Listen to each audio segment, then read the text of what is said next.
na sa aming kalagitnaan sa umagang ito. Naniniwala kami, Panginoon, na Ikaw ay nakatunghay sa bawat isa sa amin, Panginoon. Sa bawat puso na kung saan andun ang puso, Panginoon, na bukas sa iyong salita, O Diyos. Purihin ka sa aming kalagitnaan, O Diyos. Purihin ang iyong dakilang pangalan. Sambahin ka, Ama, sa Espiritu at katotohanan. Sambahin ka ng lahat ng mga lingkod mo. Sambahin ka ng mga anghel sa langit. Sambahin ka ng lahat ng nilikha mo dito sa buong sanlibutan, Panginoon. Purihin ang iyong dakilang pangalan. Walang pangalan sa silong ng langit na sukat na ikaligtas ng tao maliban sa pangalang Jesus. Oh, you are the Lord of Lord and the hallelujah, Diyos ng mga Diyos, hari ng mga hari ng aming mga buhay. Thank you, God. Thank you, Jesus. Thank you for everything. Bless each and every one of us, oh God. Spiritual blessing be upon us, oh God. Cover this place with your blood and let your holy presence alone be in this place, oh God. Ano man ang gawa ng kaaway, patuloy namin pinapowerless, pinawawala ng kapangyarihan, inaalisan ng karapatan sa bawat sulok na lugar ng church na ito at sa bawat puso at isipan ng bawat isa na humahadlang upang hindi nila marinig ang mensahe mo sa umagang ito, God. Thank you, God. And I declare and decree, God, the blessings of the Lord, the presence of the Lord, the blood of Jesus, and the mighty angels of God encamp in this place. Thank you, Lord, for being with us. In Jesus' mighty name we pray. Amen. Hallelujah. Praise the Lord. Praise the Lord. God is good. Grabe talaga. Grabe, di ba? Tulad ng ginawa niya sa ating kahapon, grabe ang Diyos. Grabe. Basta i-acknowledge mo lang siya sa buhay mo, siya ang gagalaw. Ang gagawin mo lang, umaksyon lang. Amen? Wala ka ibang gagawin. Hindi ka makikipaglaban dahil ang Panginoon ang makikipaglaban para sa atin. Magtiwala ka lang. Yun lang po. Sabi nga ng Lord, be still, for I am your God. Kaya don't worry. Hindi dapat tayo mga warrior, dapat tayo maging warrior. Amen! Hallelujah! Ang pag-aaralan po natin sa umagang ito ay muli, fear of the Lord. Sabi, ano ba to? Mukhang isang buwan na tayo nagpi-fear of the Lord. Sige lang, kasi doon mo makikita ang biyaya ng Diyos. Kapag ang tao ay may takot sa Panginoon, tandaan mo, ang gabay at biyaya ng Diyos ay humahabol sa iyo. Gusto mo ba yon? Amen? So pag-aaralan po natin ang takot nagmumula sa Panginoon. Bakit mahalaga ang takot? Kasi yun na nagpapasimula ng ng karunungan. Yan. Sandali lang po Praise the Lord. Alam niyo po, nakalimutan ko pong dapat po si Carissa mag-share ng gospel ngayon. Then, pinalipat. Ngayon po kagabi po nakalimutan ko ilagay sa diyan po sa slide. Meron ba? Ayun! Nakalimutan ko kasi napagod kami. And then, pero alam niya po ba, Lord, paano nila makikita ang salita mo kung walang di ba? Sabi ni sino po yan? Pastora, walang slide. Ay, bakit walang slide, Lord? Paano to kaya ito, Panginoon? Walang slide. Pero praise God, sa pamamagitan ng pananalangin, walang imposible sa Diyos. Kaya yan Wala. Hallelujah! Faith lang, kapatid. Faith lang. At tunay nga, makakagalaw ang Diyos sa buhay mo sa pamamagitan ng pananampalataya nagmumula sa Panginoon. Teka po. Sandali po. Okay. Are you ready? Are you ready to hear the word of God? Hallelujah. Praise the Lord. Hallelujah. Thank you, Jesus. Okay. Fear of the Lord. Hallelujah. Basahin po natin sa Kawikaan 1 verse 7. Hindi nyo lang babasahin kundi kumbaga isa puso ninyo. Anong sabi po? The fear of the Lord ay hindi simpleng takot sa Diyos. Ito ay pagkilala sa Kanyang, kadakilaan, pag-ibig sa Kanya at paglayo sa kasamaan. Yes. Ang tunay na fear of the Lord ay humahantong sa karunungan. Sabi nga sa Kawikaan verse 1 to 7, ang pagkatakot sa Panginoon ay pasimula ng karunungan. Kapag ang isang tao ay may karunungan ng Diyos, kaya niyang lumakad sa mundong ito na walang takot. Kaya niyang lumakad sa mundong ito na roon ang gabay ng Panginoon. Andun ang talino nagmumula sa Panginoon. Amen po ba? Lahat ng desisyon mo, magiging matagumpay kasi may karunungan na ibibigay sa iyo, Lord. Kaya lang, kailangan mo nang magkaroon ka ng banal na takot sa ating Diyos na buhay. Hindi ito yung takot na Pag nagkasala ka, "Ay, naku, parusahan ako ni Lord, takot na takot ka, di ba? Hindi yan. Hindi yung nagnakaw, yung katulad ng mga magnanakaw, di ba? Pag sila ay nagnakaw, nahuli sila ng pulis, takot na takot sila. Iba itong fear of the Lord na sinasabi. Reverential fear. Pag-aralan po natin ito. Meron din po sa Kawikaan 9 verse 10. Basahin niyo pa. Ang pagkatakot sa Panginoon ay pasimula ng karunungan at ang pagkilala sa banal ay kaunawaan. Ay, sarap, di ba? Takot ulit sa Diyos. Yan. Sabi nga, pag narinig natin yung matakot sa Diyos, anong unang pumapasok sa utak mo? Di ba? Takot kang maparusahan. Dapat hindi ganun. Ha? Natatakot ka lang kasi takot kang maparusahan. Pero dito, yung takot na pag-aaral natin tungkol sa holy reverence, at respect. Pero ang fear of the Lord sa Bible ay hindi pagkatakot na parang magnanakaw, di ba? Ito ay holy reverence, at respect. Yung tipo ng paggalang na pinili mong sumunod kasi mahal mo ang Diyos. Natatakot ka sa Kanya kasi ginagalang mo ang Panginoon. Yun ang fear of the Lord. Natatakot ka sa Kanya kasi mahal mo ang Panginoon. Ngayon, kung hindi ka natatakot sa Panginoon, hindi mo siya mahal. Amen po ba? Mga kapatid, matakot tayo sa Panginoon. Kasi kapag takot ka sa Panginoon, andun yung mahal mo siya. Kaya natatakot kang gumawa ng kasalanan. Amen po ba? Kasi alam mo, mahal mo siya, ginagalang mo siya. Kasi sino ba siya? Sino ba ang Diyos? Minsan parang nabaliwala lang natin ang Panginoon. Samantalang siya, higit sa lahat. Siya ang Diyos na makapangyarihan, ang Diyos na may-ari ng langit at lupa, ang Diyos na nakakaalam sa mundong ito, ang hari ng mga hari at Diyos ng mga Diyos. Kapag yun ang inisip mo, sobra, grabe ang pagiging anak ng Diyos. Kasi ang Diyos mo ay ganun. Kahanga-hanga. Amen po ba? Hallelujah. Minsan po, pag bulay-bulayan mo kung gaano kahanga-hanga ang Panginoon. Mamaya po, meron ditong verse na masasabi kong talagang napaka-kahanga-hanga. Bakit nasabing kahanga-hanga ang Panginoon? Yan. Muli, Kawikaan 1 verse 7, ang pagkatakot sa Panginoon ay pasimula ng kaalaman. Ako po, gustong-gusto ko talaga na magkaroon ng wisdom lagi. Kasi nakikita ko ang paggalaw ng Diyos sa buhay ko kapag ando ng wisdom, ang karunungan, nagmumula sa Panginoon. Kasi bakit? Kapag ando ng karunungan, ando doon ang direction ng Lord sa buhay mo. Nalalayo ka sa masama. Tinatama niya ang direction mo. Amen po ba? Kaya dapat magkaroon tayo ng takot sa ating Panginoon. Ngayon, ano ba? Ano ba ang fear of the Lord? Pag-aralan po natin. Tatlo yan. Bakit una, ano ang fear of the Lord? Pangalawa, bakit kailangan nating matakot sa Diyos? At paano ang gagawin para magkaroon ng takot? Gusto niyo po ba yon? Tuloy-tuloy po ba? Amen. Yan. Ano ang fear of the Lord? Hindi ito takot sa parusa. Ito ay tatlong bagay. Ano ang fear of the Lord? Number 1, O. Alam niyo ba yung O? Ano ang O, Pastor Arlene? Yung bang, wow! Diba? Kahanga-hanga ang Panginoon. Pagkamangha, sabi sa Awit 33 verse 8, matakot sa Panginoon ang buong lupa, manginig sa harap niya ang lahat ng nananahan sa sanlibutan. Because He is kahanga-hanga. Amen? Talagang mamahalin mo ang Diyos pag nakita mo ang kanyang kabanalan, ang kanyang kalwalatian, ang pagiging kahanga-hanga ng Panginoon. It's O. Ano daw ang fear of the Lord? Yung paghanga sa Panginoon. Sa makahanga binibigyan niya sa atin. Sabi niya, siya, kapag nakita mo kung gaano siya kalaki, kabanal at makapangyarihan, kung gaano kusang yuyuko ang puso mo sa Panginoon.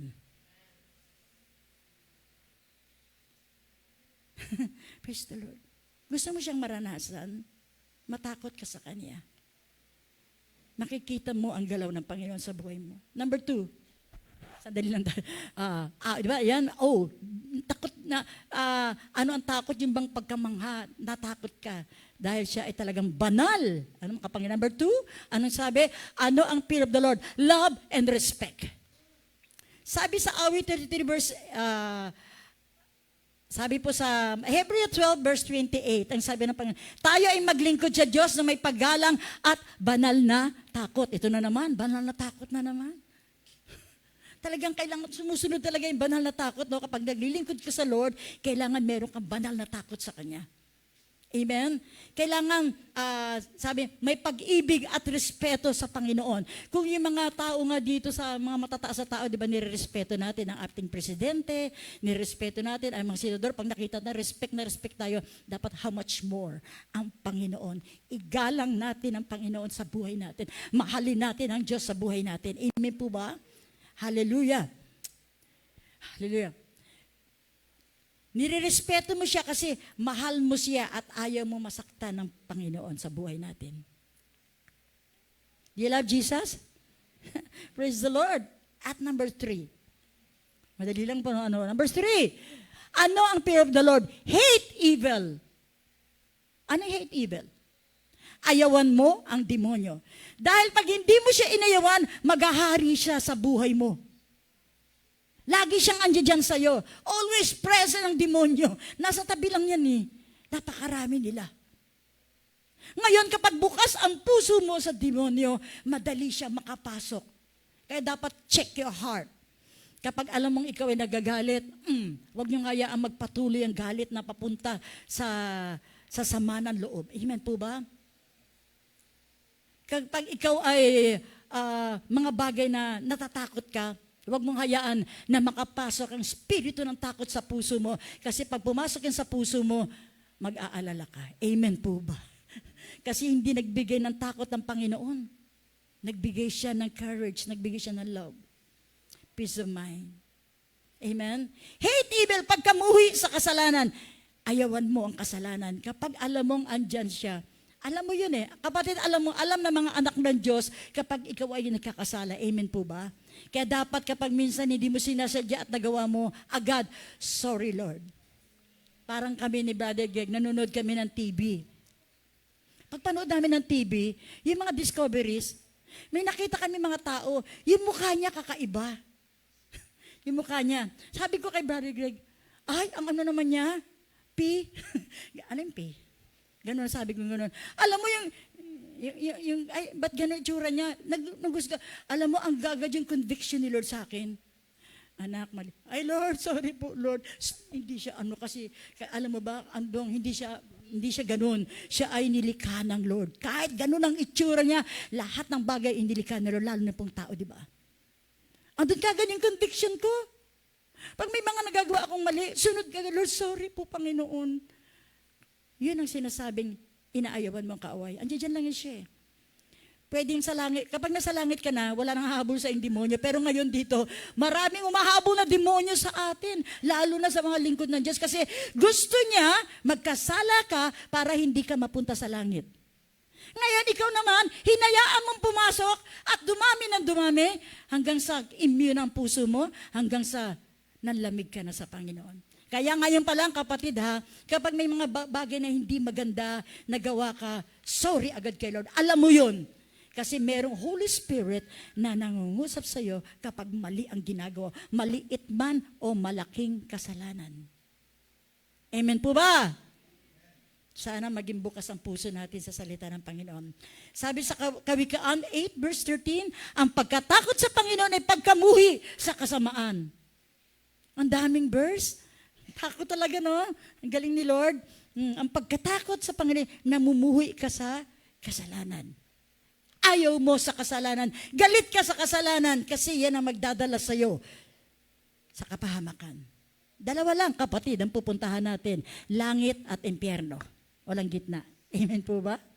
Praise the Lord. Kung nais mo maranasan ang lumakad sa mundong ito na may kapayapaan ng buhay, may karunungan nagmumula sa Panginoon, matakot ka sa Diyos. Ngayon, kung gusto mong lumakad sa mundong ito na may lahat-lahat ng mga bagay na mali, huwag ka matakot sa Lord. Amen? Love mo ba si Lord? Anong dapat gawin kapag love mo si Lord at ginagana mo siya? Matakot ka sa Kanya. Yan. At sabi nga, sinasabi dito, the fear of the Lord, ganito eh, mahal kita Lord, susunod ako Igagalang kita, Lord, kaya lalayo ako sa kasalanan. Sabi niya nga, sundan niyo ako, mahal kita, Lord, kaya susunod ako. Igagalang kita, kaya lalayo ako sa kasalanan. Ay, praise the Lord. Hallelujah to God be all. Number 1, yun po, ano ang ibig sabihin ng pagkatakot sa Diyos, di ba? Hallelujah. Number 2, bakit mahalaga ang matakot ka sa Diyos? Ito, number 1, kasi ito ang pinagmumula ng karunungan. Yan.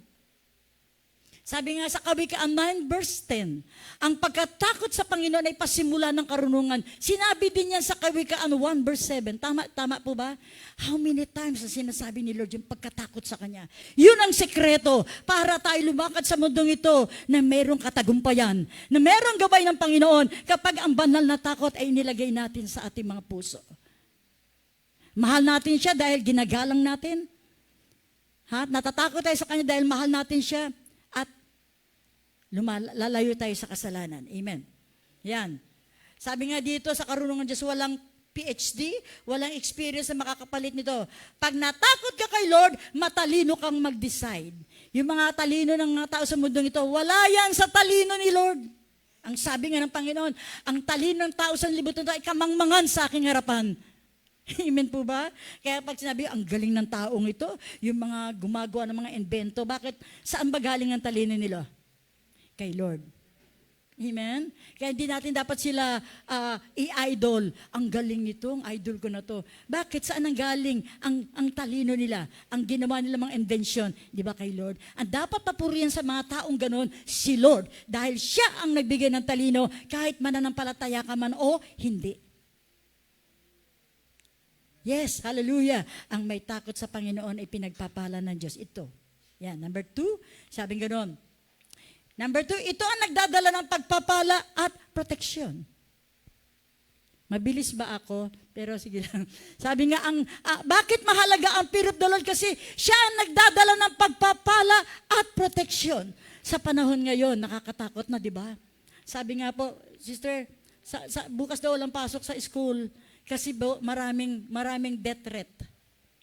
So, ang gagawin, online na lang. Tama ba yung kapatid sa Taguig? Marami kasi mga school na may death threat. Napapasabugin daw nila, may babarilin sila.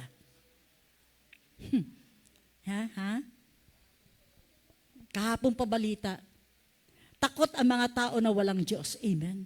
Takot yung mga nanay na walang Diyos para sa anak nila. Pero yung mga anak ng Diyos, ng mga anak nila, hindi sila natatakot dahil sila ay protektado ng Panginoon. Amen! Sa pamamagitan mo bilang magulang, yung mga anak mo, hindi ka mag-aalala. Kasi alam mo, protektado sila ng Panginoon. Kasi narinig niya ang panalangin mo. Iingatan siya ng Panginoon. Kaya huwag kang matakot. Jesus is with you, to your family. Ang Diyos ay nasa iyo at sa iyong pamilya. Amen po ba? Sabi po dito, Kawikaan 19:13, ang pagkatakot sa Panginoon ay patungo sa kabuhayan. At ang nagtatangkilik noon ay tatahang may kasiyahan. Hindi siya dadalawin ng kasamaan. Wow, ang ganda. Hindi ka dadalawin ng kasamaan. Yan.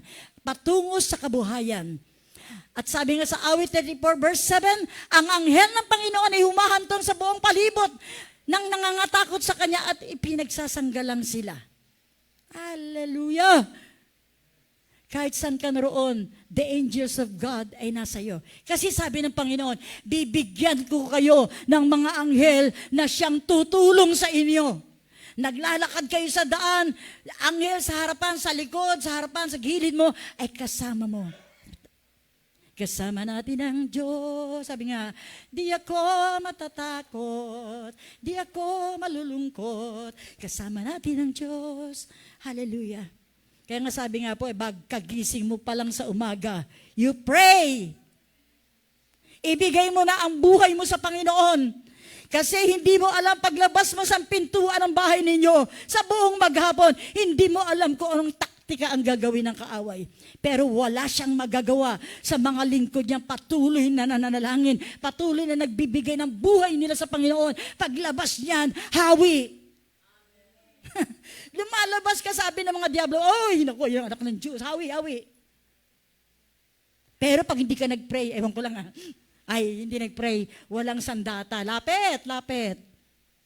Kaya wag kang magtataka, Lord, bakit nagaganito bumaghapon ko? Ay, hindi ako nag-pray kaninang umaga. Ako pa nag-pray ako ng umaga, pili ko na talaga yung, Lord, bahala ka na. Bahala ka na, Lord. Ano man nagaganap, ikaw nakakaalam. Amen? Praise the Lord. Bigay mo buhay mo sa Panginoon. Isuko mo buhay mo sa Panginoon. Sinuko mo na ba buhay mo sa Panginoon? Tandaan mo kapatid, hanggat hindi mo sinusuko ng buong buo ang buhay mo sa Panginoon, hindi gagalaw ang Diyos sa buhay mo. Amen po ba? Hindi nakikialam ang Diyos sa iyong, sa buhay mo.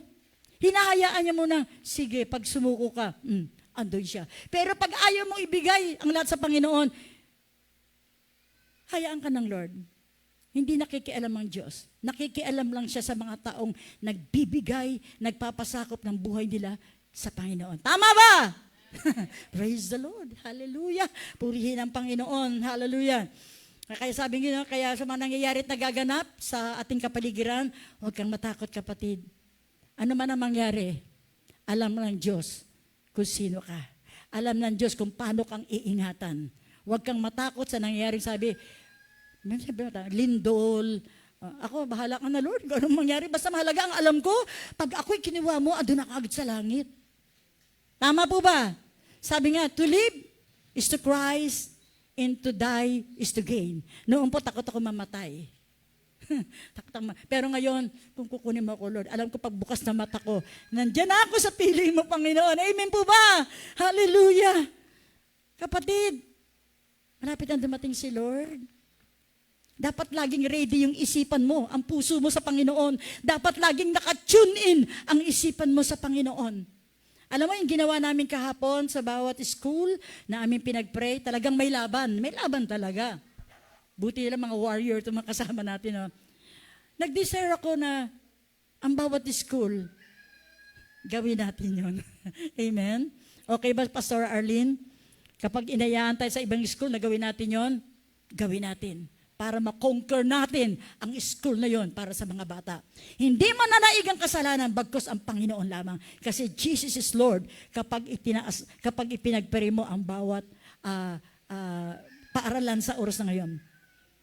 Alam mo, ang kaaway medyo walang alam. Sige, tumira siya lang tumira. Hindi niya alam. May mga lingkod ng Diyos na lalaban sa kanya. Na hindi matutuloy yung kanya mga pagpaplanong manira, mangwasak at pumatay. Kasi may mga anak ng Diyos na patuloy na makikipaglaban para sa Panginoon, para sa mga bata, para sa mga tao. Amen po ba? Sama kayo? Amen. Hallelujah. Praise the Lord. Ang alam mo, ang laban lang dyan, tiwala lang at pananampalataya sa Panginoon. Hallelujah. Pagpapasakop. Yan. Huwag tayong matakot. Sabi nga po, mayroon daw pong lindol. 10, intensity 10. Ay naku, wasak-wasak na yung Pilipinas. Sabi sa propesya, nabasa ko, intensity 10? Wow. Hati-hati na yung Pilipinas niya. Pero hindi mangyayari yun. Kasi napakaraming Kristiyano ang bansang Pilipinas. Amen. Hallelujah. Sa lahat ng bansa, sa mga Southeast Asian, di ba, ang Pilipinas ang maraming Kristiyano. Kaya lang minsan, hindi tayo lumalabas. Nananaig yung gawa ng kaaway. Yung mga pagpuprosesyon. Hallelujah. Praise the Lord. Hallelujah. Praise the Lord. Dapat si Lord ang ating itataas. Amen po ba? Yan po. Yan. Tandaan nyo ha, may angels of God kayo. Kayo wag, ang takot ako. Wag kang matakot. Kasama natin ang Diyos. Number 3, bakit daw kailangan mahalaga ang fear of the Lord? Kasi nagbubuo ng iglesia. Okay? Gawa 9:31, ang iglesia ay lumalakad sa takot sa Panginoon at sa kaaliwan ng Espiritu Santo. Yan. Yan po makikita sa Gawa 9:31. Sabi dito, iglesia sa buong Judea at Galilea at Samaria ay nagkaroon ng kapayapaan at napatibay at lumakad na may takot sa Panginoon at may kaaliwan ng Espiritu Santo at dumami. Meron daw po, kapag ang bawat isa sa atin ay meron takot sa Diyos lahat dito, ando doon yung kaaliwan ng banal na Espiritu sa atin. Andun yung pagmamahalan. Amen? Andun yung kapayapaan. Alam niyo ba kapatid, tayo ang tunay na magkakapatid. Tama po ba yun? Kaya wag mong awayin yung kapatiran mo. Siya ang tunay mong kapatid. Siya ang makakasama mo balang araw sa langit. Yung mga pamilya mong ayaw na sumama, makakalimutan mo na yan. Pero yan, yung mga mukhang yan. Hallelujah. Yan. Wag mong awayin yan. Kasi sila ay anak ng Diyos. Tayo anak ng Diyos. Magmahalan kasi pagdating sa langit, ay kapatid, kahit matanda ka pa, kahit bata ka pa, magkakapatid na tayo sa langit. Hallelujah. Gusto niya bang pumunta sa langit na? Merong isang verse na sabing gano'n, no? Hindi niyo pa naiisip ng isipan ninyo, hindi niyo pa nakikita ng mga mata niyo ang mga plano ko para sa iyo doon sa taas. Di ibig sabihin, napakaganda. Kasi hindi pa daw nakikita ng mata mo, hindi pa naiisip ng isipan mo, yung plano niya para sa langit. Kaya dapat yung puso mo, Lord, gusto ko dyan.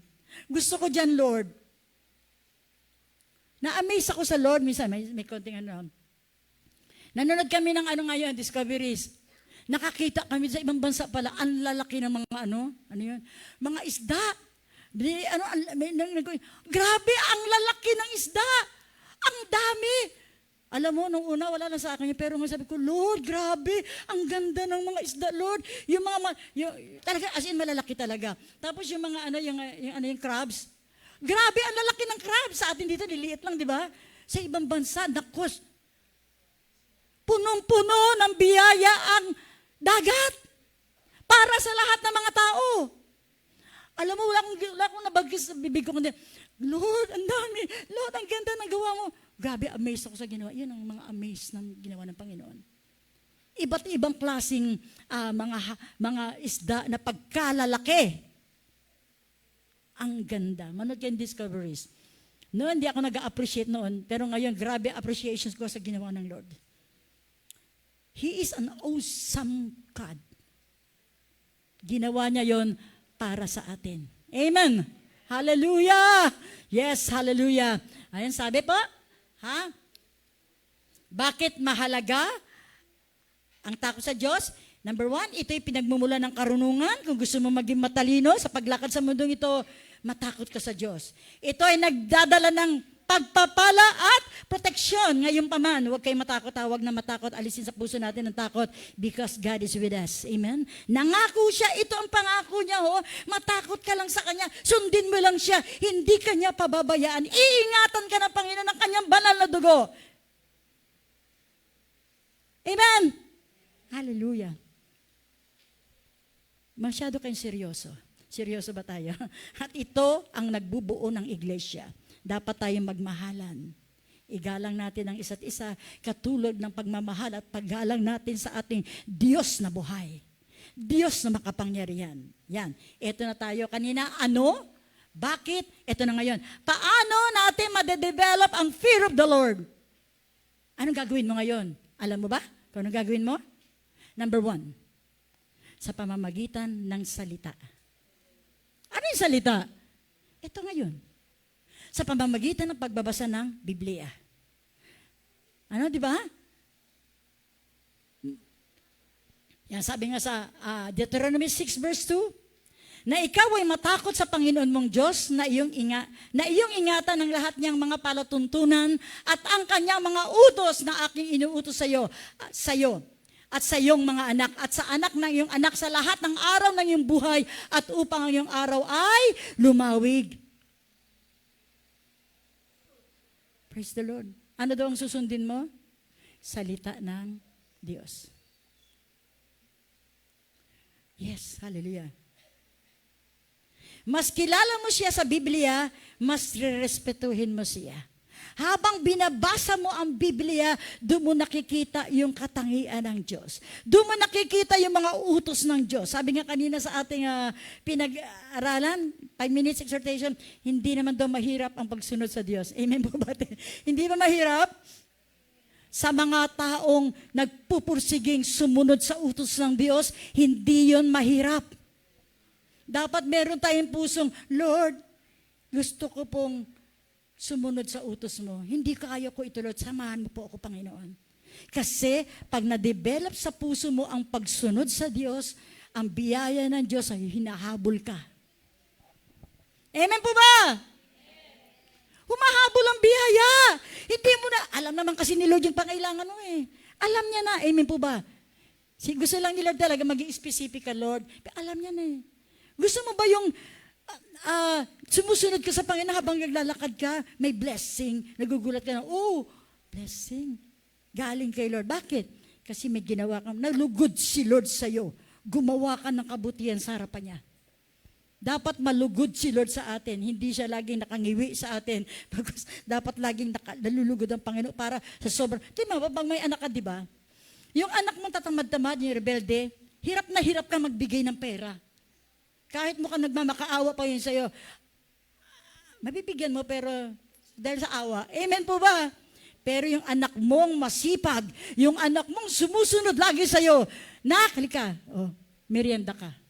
Naranasan ko sa mga anak ko yan. Sipag ng isa kong anak. Sabi ko, halika, merienda ka. Bigyan mo sa akin, ma. Hindi siya humihingi. Natuwa ako sa kanya. Pero yung isang anak ko na tigas ulo, bago ko bigyan, pahirapan. Pero dahil ananay ka, yan na, sa inyo yan. Nagalit ka pa. Hallelujah. Diba? Naranasan niyo ba sa mga anak niyo yun? May anak na matigas ang ulo, may anak na mabait. So, ganun si Lord. Kapag matigas ang ulo mo, yung biyaya niya, bibigyan ka ni Lord, sa totoo lang, kakarampot. Pero, kapag ikaw ay sumusunod sa Kanya, anak, nagugulat ka na lang, ang galing, saan galing to Lord? Ang galing Lord. Galing mo Lord. Amen po? Hallelujah. Number 2, paano madidevelop? Sa pag-iisip sa Kanyang, yan na tayo, sa pag-iisip sa Kanyang kabanalan. Yan na. Buksan niyo isip niyo ha. Ito na. Ito si Lord. Ito mga bagay na kamanga-manga si Lord, kay Lord. Sabay-sabay po nating basahin. Sige po. Isaiah 6 verse 1 and 2. Nang taong mamatay ang Haring Oseas ay nakita ko ang Panginoon na nakaupo sa isang vision yun, pero totoo yun. Matayog at mataas at pinuno ang templo ng kanyang kaluwalhatian. Sa itaas niya ay nangatayo ang mga serapin, bawat isa ay may 6 na pakpak at may 2 na nagsisitakip ng kanyang mukha at may 2 na nagsisitakip ng kanyang mga paa at may 2 na naglilipad sa kanya. At nagsisigawang isa't isa at nagsasabi, banal, banal ang Panginoon ng mga hukbo.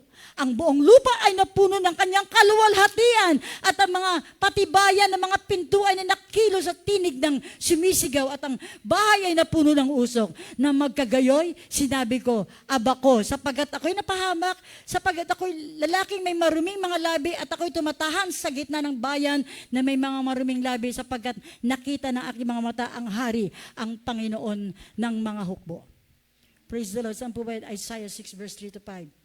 Sandali lang po. Meron po dito kung gaano po. Kagrabe, medyo hindi dyan nasabi. Isaiah ano po? Isaiah 6 verse 3 verse 5. Yan. Praise the Lord. 6 verse 3 to 5.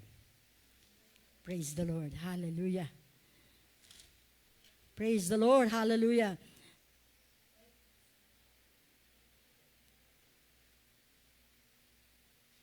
Kasi may nabasa ako dito na, grabe, yung damit ng Panginoon, talaga lumalatag doon sa kanyang templo, punong-puno ng kaluwalhatian.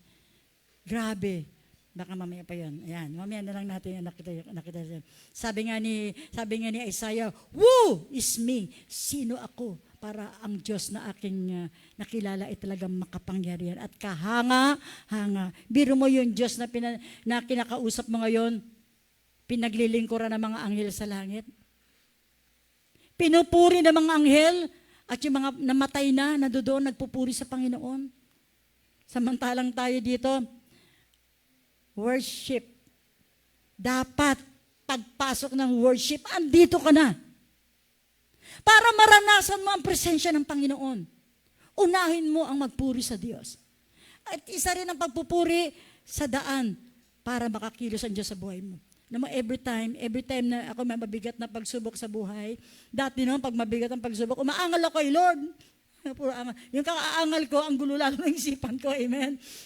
Hayaan ka ni Lord. Pero ngayon po, ang sikreto ko po, kapag ako po'y bigat na sa makabigatan, ako'y pumapasok sa kwarto ko, nag-worship ako kay Lord. Kahit mabigat ang kalooban ko, tuloy-tuloy ang worship ko hanggang sa matapos. Pagtapos ang worship ko, may answered prayer na ako. How many times na nangyari sa buhay ko yan? May sakripisyo. Amen po ba? Sakripisyo ba yung mananalangin madaling araw? Tama, di ba? Sakripisyo yung madaling araw, nag-worship ka na kay Lord kasi gusto mo matulog, di ba? Pero kapag ginawa mo yon, uunahin ka ng Diyos kasi inuna mo siya sa buhay mo. Maaga pa lang, nag-worship ka na. Maaga pa lang, nag-pray ka na.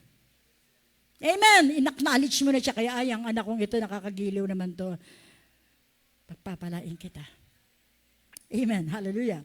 At number 3, sabi nga, hallelujah, pamamagitan ng pagtalikod sa kasalanan. Bakit kailangan, paano madedevelop ang takot sa Lord? Ito na naman tayo, sa pagtalikod sa kasalanan. 2 Corinthians 7 verse 1, yamang taglay natin ang mga pangakong ito, mga minamahal, ay magsipaglinis tayo sa lahat ng karumihan, ng laman at ng espiritu, na pakasakdalin ang kabanalan at takot sa Diyos. Lumayo tayo sa kasalanan. Linisin natin ang sarili, di ba? Pasakdalin natin ang kabanalan at pagkatakot sa Diyos. Paano lumayo? Ayawan mo ang tukso. Ayawan mo ang bulong ng kaaway. Ang laban natin ay hindi tao. Ang kalaban natin ay espiritu at napakarami nila. Pero hindi kanya kaya kasi ang Diyos na pinanaliligan mo ay makapangyarihan. Buhay. Nag-iingat. Ang kailangan mo lang, sambitin ang bibig mo ang kanyang mga salita. Lord, positively, I am more than a conqueror. Ano pa? I am blessed. I am victorious. I am a child of God. No negative. Positive lang. Dapat lumabas sa bibig mo. Amen? I am anointed. I am called. I am saved. By Jesus. By the grace of God. I am whole. Hallelujah. I am healed. Mga kapatid, sa mga kapatiran na may mga sakit karamdaman, huwag mong alagaan. Ayawan mo. Palayasin mo. Kasi ang sakit at karamdaman ay hindi galing kay Lord. Yan ay galing kay Satanas. Gusto niyang sirain ang katawan mo para, masira ka. Pero may pangako ang Diyos. Sabi ng Diyos, 2,000 years ago on the cross of Calvary, sabi niya, by my stripe, you are healed. Magaling na kayo. Binayaran na ng dugo niya yung inyong mga sakit, karamdaman. Kaya pag nakakaramdam kayo ng masakit ito, rebuke it. Alam mo ako, pag minaramdaman ako sakit sa aking katawan, sakit siyang ko, hinahayaan ko siya. Sasakit talaga. Once na nagsalita na ako, in the name of Jesus, inuutosan lumabas ka. Let the blood, alam mo, gamot ko, blood of Jesus lang eh. Blood of Jesus, bro. Thank you for it. Maya-maya, wala nang sakit. Totoo yan. Sinasabi ko sa inyo, pag ang mga paa ko ay nananakit yung mga daliri, hayaan ko lang siya. Pag hindi ko na kaya, uupo ako. In the name of Jesus, binubunot kita, tinatali ang ginagapos sa abis. And let the blood of Jesus flow. Gamot ko yun eh. Maya-maya, wala na. How many times na ginawa sa akin ng Panginoon? Huwag kayong maging alipin ng sakit. Kapag naging alipin kayo ng sakit, mananatili yan. Hindi yan aalis sa inyo. Lagi kayong bibigyan ng pag-aalalahanin. Gusto ba ni Lord mag-alala kayo? Okay.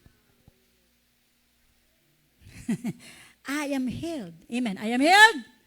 Are you healed? Dapat wala nang umaangal na kapatiran na kapatid, pag-pray mo ko, no? Ikaw, you have an authority to cast out all the sickness and disease. To rebuke them. Kasi hindi siya dapat nanananan sa katawan mo. Kasi ikaw ay templo ng Diyos. Dapat malinis. Amen. Hallelujah. Praise the Lord. Praise the Lord. Hallelujah. Yan. Sabi nga, takot sa Diyos ha. Sabi nga, paano gagawin? Sa pamagitan ng salita niya, panghawakan mo ang salita ng Panginoon, yun ang panlaban natin kay Satan. Natatakot si Satan kapag word of God na lumalabas sa bibig mo. Sa pamamagitan ng pag-iisip mo ng kanyang kabanalan. Katulad na sinabi ko sa iyo, may nabasa kasi ako na yung trono niya na puno ng kanyang damit, na napakahaba, napakalaylayan ng damit niya, nakarating doon sa trono. Grabe! Sabi ko, wow, yun pala ikaw, Lord. Isipin mo ang kabanalan niya. At number 2, tumalikod ka sa kasalanan. Praise the Lord. Ano ang kabaliktaran ng fear of the Lord? Last. Okay na ba? Malapit tayo matapos. 11:4. Ano ang kabaliktaran ng fear of the Lord? Ang kabaliktaran ng pamumuhay na walang paggalang, pagkilala o reverence sa Diyos. Kapag walang fear of the Lord, ano daw po? Nawawala ang tamang direksyon at nagiging normal ang kasalanan. Tama! Pag wala kang takot, normal na sa'yo magkasala. Na hindi mo alam, yun ang magdadala sa'yo sa impyerno. Wala kang direksyon kasi walang wisdom ni Lord. We need wisdom. So kailangan magkaroon tayo takot sa Panginoon. Hindi basta-basta binibigay ni Lord ang wisdom sa mga tao na hindi may takot sa Kanya. Amen po ba? Hindi natin pwedeng lokohin si Lord. Hallelujah. Ayan. Kaya ang tanong ay hindi lamang, takot ba ako sa Diyos? Kundi, ginagalang, minamahal at sinusunod ko ba ang Diyos?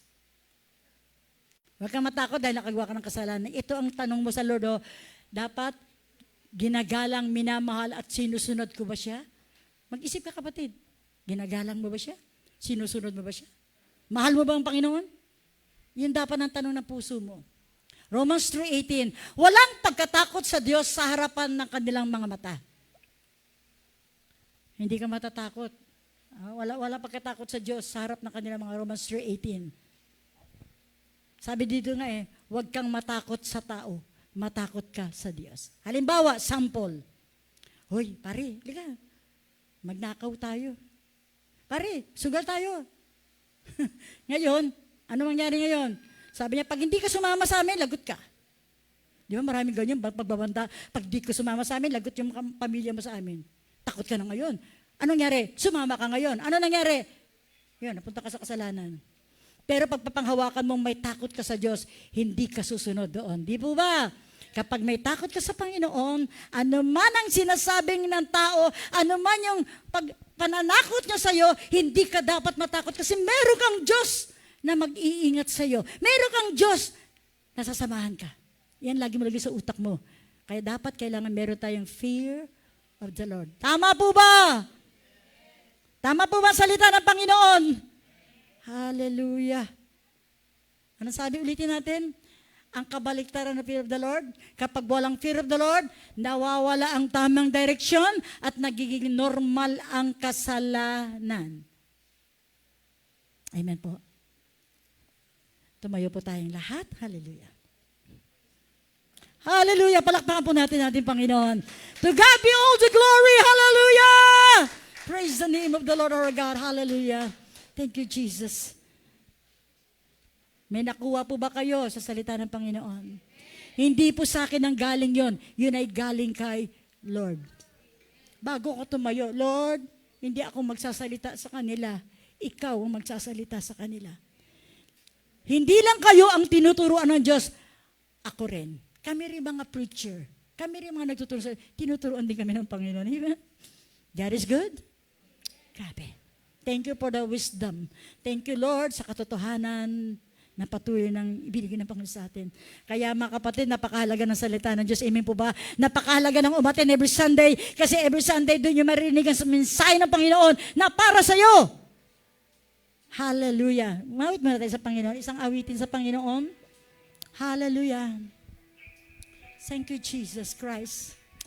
Oh, hallelujah. Holy Spirit, Lord God. Thank you, Jesus. Thank you for your holy presence, Lord. Thank you for your word.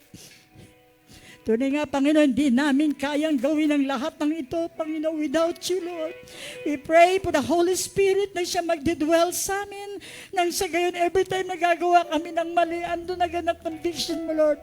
Panginoon, bigyan mo kami ng pusong may takot sa iyo, Lord. Bigyan mo kami ng pusong nagmamahal sa iyo, Lord. Pusong gumagalang sa iyo, Lord. Pusong sumusunod sa iyo, Lord.